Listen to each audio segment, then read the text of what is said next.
آپ کی ریکوائرمنٹ دیکھے گا کہ آپ کی ریکوائرمنٹ ہے کیا.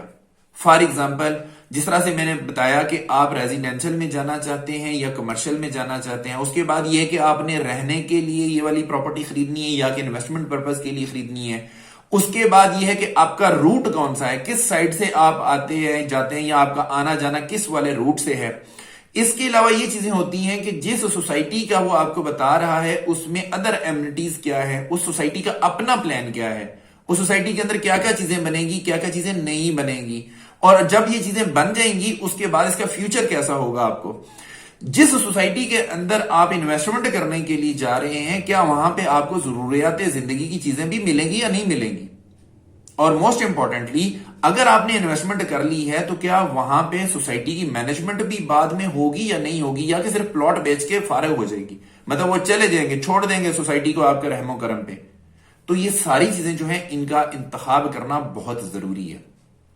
ہمیشہ وہ سوسائٹی کا انتخاب کیجئے جس کے پلانز بڑے اچھے ہوں, جس کا ڈیولپر اچھا ہو, جس کی ایکسس اچھی ہو. اس کے علاوہ یہ ہے کہ وہاں پہ اگر آپ رہائش رکھتے ہیں, ضروریات زندگی کی چیزیں آپ کو مل رہی ہوں, اگر ابھی نہیں مل رہی تو ایٹ لیسٹ ان کے پلان میں تو ضرور ہو نا کہ یہ چیزیں آپ کو بعد میں ملیں گی. اور اس کے بعد یہ ہے کہ سوسائٹی جو ہے وہ آپ کو رحم و کرم پہ نہ چھوڑ دے, حالات کے رحم و کرم پہ نہ چھوڑ دے, وہاں پہ سوسائٹی کی مینجمنٹ ہو, کیونکہ جب رہائش ہوتی ہے تو وہاں پہ آپ کو گاربیج جو ہے اس کے لیے بھی مطلب ایک پوری مینجمنٹ کی ضرورت ہوتی ہے, جس کو ویسٹ مینجمنٹ کا نام دیا جاتا ہے. اس کے بعد آپ کی سڑکیں بنتی ہیں, خراب ہوتی ہیں, ٹوٹتی ہیں, ان کو بنانے کی ضرورت پڑتی ہے. آپ کی گرین بیلٹس ہوتی ہیں, ان کو جو ہے وہ دیکھ بھال کی ضرورت ہوتی ہے. آپ کی اسٹریٹ لائٹس ہوتی ہیں, ان کو دیکھ بھال کی ضرورت ہوتی ہے. اور بہت سارے مسئلے مسائل ہیں جن کو دیکھ بھال کرنا جو ہے یہ سوسائٹی مینجمنٹ کا کام ہوتا ہے. تو یہ چیزیں جو ہیں ان کو مد نظر رکھیے. ان چیزوں میں بہت بہت امپورٹنٹ یہ والے پوائنٹ ہیں جو میں بتا رہا ہوں, شاید آپ کو سننے میں لگ رہے ہوں گے بڑے نارمل ہیں, بٹ جب آپ ایکچوئل لائف میں وہاں پہ جا کے جب رہنا شروع کرتے ہیں تو پھر آپ کو ان کی امپورٹنس کا جو ہے وہ آئیڈیا ہوتا ہے. تو یہ ساری چیزیں جو ہے ان کا انتخاب کرنا بہت ضروری ہے. اس کے علاوہ ہم ناظرین اب بات کریں گے کہ اگر آپ نے انویسٹمنٹ کرنی ہے, آپ کے پاس بجٹ موجود ہے, اگر آپ کے پاس زیادہ بجٹ ہے تو میں آپ کو ہمیشہ یہ سجیسٹ کروں گا کہ آپ آن گراؤنڈ پوزیشن والی, یا تو پوزیشن والی کوئی چیز لیں یا ایسی چیز لیں جس کا پوزیشن ابھی ڈیو ہونے والا ہے, آنے والا ہے. آپ کو بہت جلد منافع دیں گی یہ چیزیں. ہم شارٹ ٹرم انویسٹمنٹ اس کو بولتے ہیں. وہ والی انویسٹمنٹ جو 5 سال سے کم عرصے کے لیے ہوتی ہے وہ شارٹ ٹرم انویسٹمنٹ ہوتی ہے, اور یہ والی جو انویسٹمنٹ ہوتی ہے یہ شارٹ ٹرم کی انویسٹمنٹ ہوتی ہے.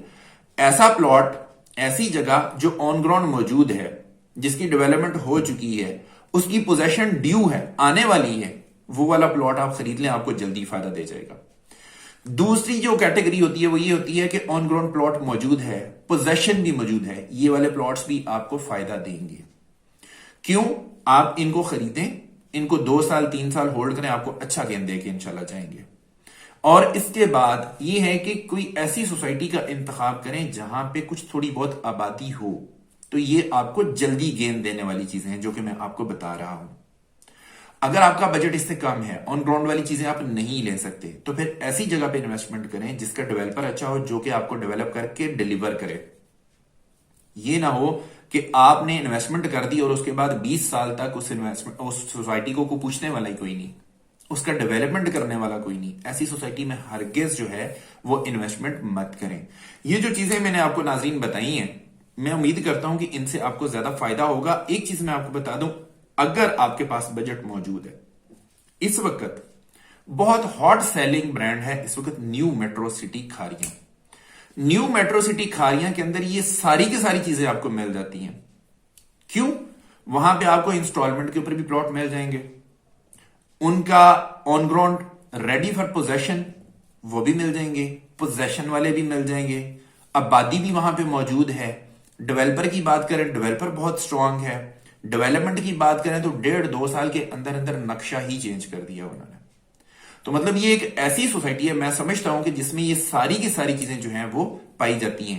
موسٹ امپورٹنٹ تھنگ جو میں نے آپ کو بتایا تھا کہ اس میں اپروچ بہت میٹر کرتی ہے, کہ کیا اپروچ بھی وہاں پہ اچھی ہے یا نہیں اچھی. آج کی دنیا میں وہاں پہ جی ٹی روڈ لگتا ہے, اور آنے والے وقت میں آپ کو وہاں پہ موٹر وے ملے گا. کیوں ملے گا؟ کیونکہ ایک موٹر وے آپ کا لاہور سے سیالکوٹ سمڑیال تک بن چکا ہے. سیالکوٹ سمڑیال سے اگلا جو موٹر وے آپ کا بن رہا ہے وہ ہے کھاریاں تک کا. اور یہ سوسائٹی کھاریاں میں ہی ہے. تو یہ والا جب موٹر وے بھی کمپلیٹ ہو جائے گا، جس کی ابھی ایکنک نے اپروول بھی دے دی ہے، تو یہ جب اپروول ہو گئی ہے اس کے بعد جب اس کے اوپر ڈیولپمنٹ ہوگی، جب موٹر وے بن جائے گا، تو آپ خود اندازہ کر سکتے ہیں کہ آپ کی انویسٹمنٹ کس طرح سے گرو کرے گی. اس کا ایک تیسرا فیز بھی ہے. تیسرا فیز ہے اس کا کھاریاں سے لے کے راولپنڈی تک. یہ جو ہے یہ پبلک پرائیویٹ پارٹنرشپ کے تحت یہ والا بنایا جائے گا اور اس کے اوپر بھی کام شروع ہو چکا ہے. ایز پر دا پلان 2023-24 تک یہ والی جو چیزیں ہیں یہ ساری کمپلیٹ ہونی ہیں، اور یہ موٹر وے جو ہے یہ راولپنڈی سے لاہور تک پھر کمپلیٹ ہو جائے گی. اور جب یہ والی موٹر وے کمپلیٹ ہو جائے گی، یہ سی پیک کو بھی کنیکٹ کرے گی. اس سے کیا فائدہ ہوگا کہ آپ کی جو M2 بنی ہوئی ہے، جو کہ اسلام آباد سے لاہور ابھی جو چل رہی ہے موٹر وے، یہ اس سے تقریباً 100 کلومیٹر کم ہے. تقریباً آپ کا 1 سے 1.5 گھنٹہ جو ہے وہ ٹریول ٹائم بھی اس سے بچ جائے گا. تو بہت ساری اس میں پازیٹیو چیزیں ہیں. میں یہ سمجھتا ہوں، میں اپنے ایکسپیرینس کی بیس کے اوپر آپ کو یہ چیز بتا سکتا ہوں کہ اس والی سوسائٹی میں اس وقت انویسٹمنٹ کرنا آپ کے لیے بہت زیادہ سود مند ہو سکتا ہے. اگر آپ اس کو انسٹالمنٹ پہ لینا چاہیں گے وہ بھی مل جائے گا. اگر آپ ریڈی ٹو پوزیشن والے پلاٹس لینا چاہیں گے وہ بھی مل جائیں گے، اور اگر پوزیشن والے پلاٹ لینا چاہیں گے وہ بھی مل جائیں گے. آبادی بھی موجود ہے وہاں پہ، ضروریات زندگی کی چیزیں بھی موجود ہیں، کمرشل آپ کی ساری ایکٹیویٹیز موجود ہیں وہاں پہ آپ کی انٹرٹینمنٹ کے بہت زیادہ چیزیں جو ہیں وہ اویلیبل ہیں. تو میں یہ سمجھتا ہوں کہ اس طرح کی سوسائٹی کا ضرور انتخاب کریں. میرا مقصد ہرگز یہ نہیں ہے کہ میں کسی ایک سوسائٹی کو پروموٹ کروں. میرا مقصد صرف یہ تھا کہ میں آپ کو یہ ساری چیزیں بتاؤں کہ جن سے آپ کی انویسٹمنٹ پھلے پھولے گی. لیکن ان تمام چیزوں کے اوپر پوری آ رہی ہے یہ والی سوسائٹی، اس وجہ سے میں نے اس کا بھی ذکر کیا ہے یہاں پہ. تو اگر آپ کسی بھی قسم کی کوئی انویسٹمنٹ کرنا چاہتے ہیں یا انویسٹمنٹ اپرچونٹیز کے بارے میں جاننا چاہتے ہیں، تو آپ ہمارے دیے گئے نمبرز کے اوپر ہمارے ساتھ رابطہ کر سکتے ہیں. انشاءاللہ تعالی ہم آپ کو آپ کے بجٹ کے مطابق بہترین سروسز پرووائڈ کریں گے. اسی کے ساتھ اپنے ہوسٹ فرخ شراز کو اجازت دیجیے. نئی ویڈیو اور نئے ٹاپک کے ساتھ دوبارہ آپ کی خدمت میں حاضر ہوں گے. اپنا بہت خیال رکھیے گا، ہمیں اپنی دعا میں یاد رکھیے گا. انٹل نیکسٹ ٹائم، اللہ نگہبان.